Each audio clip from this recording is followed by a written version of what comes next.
Hello friends, मैं विजय कुमार। मैं फिर से लेकर आया हूं आपके लिए एक नया लेसन। आज के दूसरे लेसन में मैं बात करूंगा सुरों के बारे में, स्वरों के बारे में मैं आज चर्चा करने जा रहा हूं।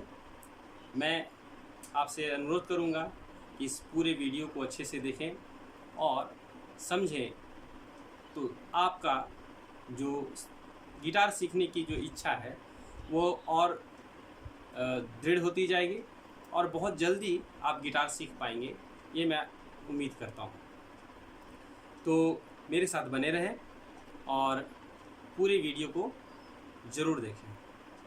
यदि आपने मेरे चैनल को सब्सक्राइब नहीं किया है तो मैं अनुरोध करूँगा कि आज ही मेरे वीडियो को लाइक, शेयर और सब्सक्राइब ज़रूर करें।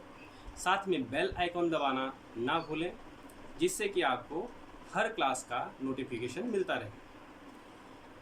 आशा है कि आप सभी को यह लेक्चर भी पसंद आएगी। आप अपने कमेंट्स को डिस्क्रिप्शन में नीचे कमेंट में रख सकते हैं। मैं आप सभी को ईमेल आईडी भी प्रोवाइड कर रहा हूं।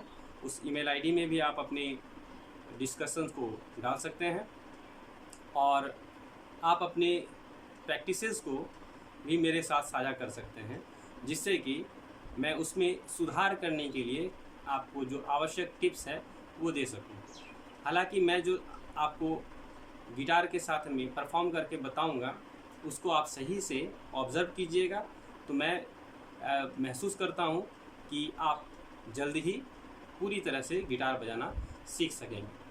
तो चलते हैं लेसन की तरफ, आइए। तो आइए हम स्वरों के बारे में चर्चा करते हैं। स्वर मुख्यतः 7 होते हैं और इन 7 स्वरों को हम क्रमबद्ध रूप से कैसे रखते हैं वो आप लोग देख सकते हैं। जैसा कि आप लोग यहाँ देख रहे हैं, मैंने लिख रखा है स्वरों की पहचान। स्वर मुख्यतः 7 होते हैं। सा, षडज। जिस प्रकार हर एक व्यक्ति का नाम होता है, वैसे ही स्वरों के भी अपने ही कुछ नाम हैं। इन नामों को हमें याद रखनी चाहिए, क्योंकि मैं यहाँ पर वेस्टर्न और क्लासिकल दोनों ही आपको सिखाने जा रहा हूँ। तो आप सभी से उम्मीद है कि आप दोनों को ही अच्छे ढंग से सीखेंगे। स, षडज, जिसको गिटार में हम लोग ई से डिनोट करते हैं, यानी पहला सुर अगर सा है गिटार के लिए तो पहला सुर ई होगा, जो कि फर्स्ट स्ट्रिंग पर होता है। मैं अभी आप लोगों को गिटार के माध्यम से मैं दिखा दूंगा कि कौन सा नोट कहाँ बजता है। दूसरा रे, ऋषभ, एफ से डिनोट कर सकते हैं। ग, गंधार, जी से डिनोट कर सकते हैं। म, मध्यम, ए से डिनोट कर सकते हैं। प, पंचम, बी से डिनोट कर सकते हैं।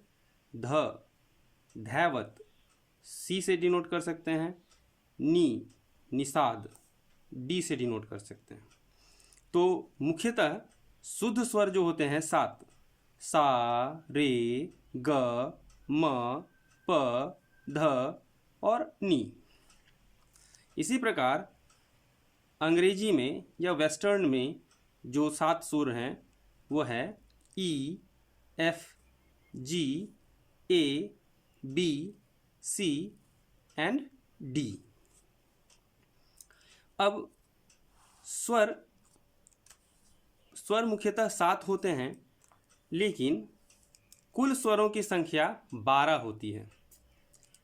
शुद्ध और विकृत स्वर दोनों मिलकर कुल स्वर 12 होते हैं। मैं यहाँ लिख देता हूँ,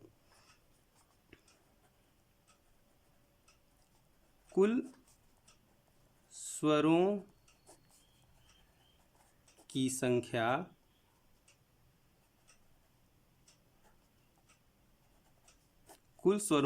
12 12 होती है। शुद्ध स्वर 7 होते हैं और विकृत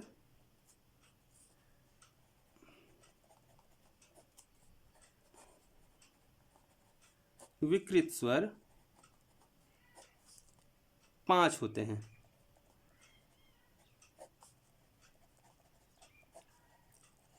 विकृत स्वर 5 होते हैं, जिसमें 4 कोमल होते हैं, रे, ग, ध, नी।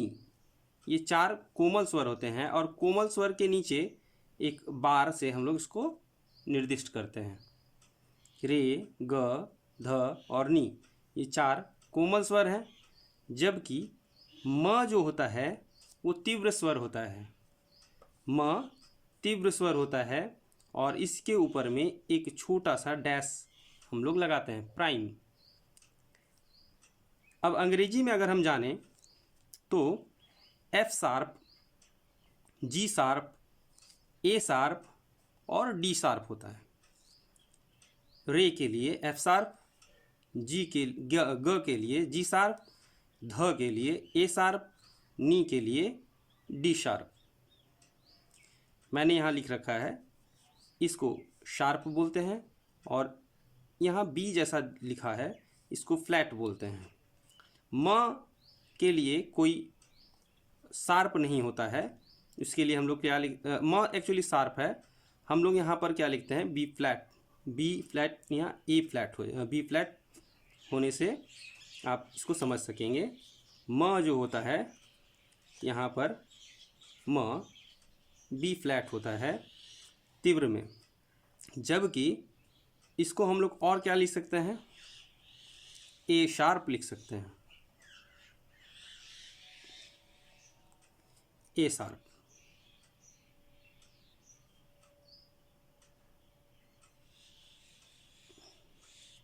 यहाँ थोड़ा मिस्टेक है, मैं यहाँ सुधार देता हूँ। धैवत के लिए यहाँ पर सी शार्प होगा, यहाँ सी शार्प होगा। धैवत सी होता है तो सी शार्प होगा ध के लिए। तो आप इसको पॉज करके आप इसको नोट डाउन कर लेंगे और नोट डाउन करके इन स्वरों के पहचान को अपने साथ आत्मसात कर लेंगे। इसके बाद मैं आप लोगों को दिखा दूं कि गिटार में इन स्वरों को कहाँ हम देख पाते हैं। ये मैंने फ्रेटबोर्ड बना रखा है, जो कि गिटार में ही हम लोगों को देखने को मिलता है। यहाँ 6 तार हैं, ये फर्स्ट स्ट्रिंग है, ये सेकंड स्ट्रिंग है, ये थर्ड स्ट्रिंग है, ये फोर्थ स्ट्रिंग है, ये फिफ्थ स्ट्रिंग है और ये सिक्स्थ स्ट्रिंग है। तो जैसा आप जान रहे हैं कि फर्स्ट स्ट्रिंग और सिक्स्थ स्ट्रिंग दोनों ही ई होता है। पहला और छठा जो तार होता है, स्ट्रिंग होते हैं, उसमें ई की ध्वनि आती है। तो यहाँ पर पहले हम लोग बजाना सीखेंगे ई स्ट्रिंग, यानी इसी तार पर हम लोग आंदोलित करेंगे इसको और बजाना सीखेंगे। सबसे पहले तार पर भी हम लोग अभ्यास करेंगे और इसके अभ्यास करने के बाद फिर बी, फिर जी, फिर इस तरह से बाकी तारों पर भी हम लोग कुछ लेसन्स देखेंगे। सेपरेटली सभी तारों पर कुछ अभ्यास करना आवश्यक है। ये होने के बाद मैं आप लोगों को गीत देना शुरू करूँगा, जिसमें आप छोटे छोटे गीतों को बजा पाएंगे।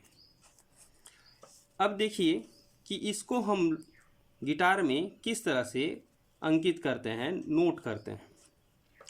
यहाँ पर ये जो पार्ट आप देख रहे हैं, इस पार्ट को हम लोग एक स्टाफ नोटेशन बोलते हैं।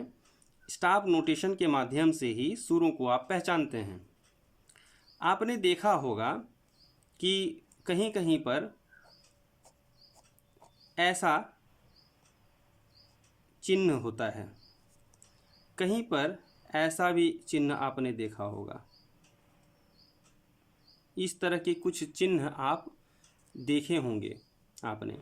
तो ऐसे चिन्हों को हम देखते हैं, लेकिन इन चिन्हों के बारे में कोई जानकारी हमें नहीं होती। वास्तव में इन चिन्हों को ही हम बोलते हैं स्टाव नोटेशन।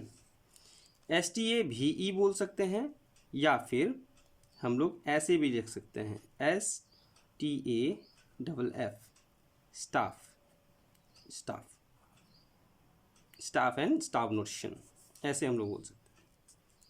ये गोल गोल हिस्सा जो आप देख रहे हैं, यहाँ पर कुछ डार्क दिखते हैं, यहाँ पर डार्क है और ये आपके गोल है। तो इसको हम लोग बोलते हैं, इसको हम लोग बोलते हैं हेड। हेड।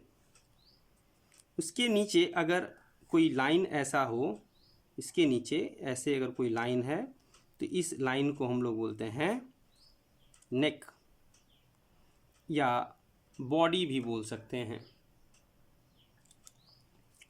इसको हम स्टेम भी बोल सकते हैं। तो हेड और स्टेम ये मिल करके एक नोट बनाते हैं।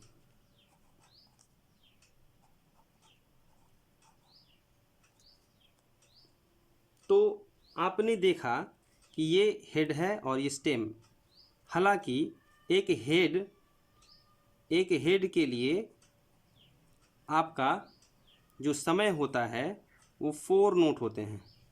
यहाँ हेड और स्टेम है, तो यहाँ समय आधा हो जाता है, यानी 2 हो जाएगा। यदि इसी को हम ऐसे लिख दें,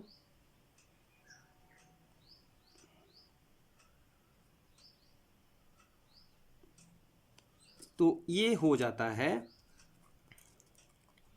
1 नोट। इसके साथ अगर ऐसे लिखते हैं तो ये हो जाता है हाफ नोट्स। यहाँ 2 हाफ, मतलब 1 नोट है ये पूरा,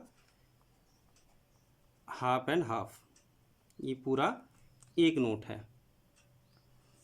तो आप जैसे देख रहे हैं कि इन नोटेशंस को ऐसे हम लोग पहचानते हैं। हेड होता है सिर्फ, तो 4 काउंट होंगे। अगर हेड के साथ स्टेम है तो 2 काउंट होगा।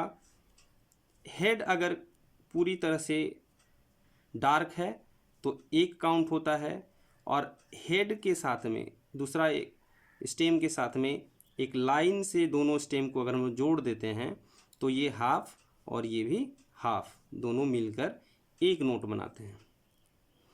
तो ये नोटेशन है टाइमिंग के लिए।